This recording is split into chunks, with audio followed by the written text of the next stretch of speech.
أعوذ بالله من الشيطان الرجيم. بسم الله الرحمن الرحيم. وقال الذين كفروا ربنا أرنا الذين أضلانا من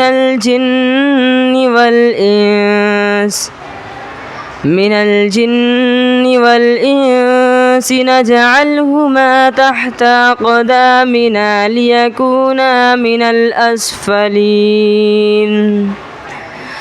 إن الذين قالوا ربنا الله ثم استقاموا تتنزل عليهم الملائكة ألا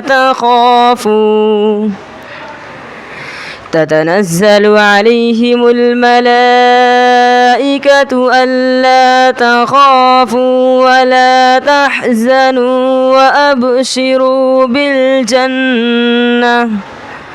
وأبشروا بالجنة التي كنتم توعدون.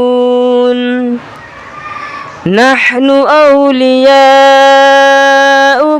في الحياة الدنيا وفي الآخرة ولكم فيها ما تشتهي أنفسكم ولكم فيها ما تدعون.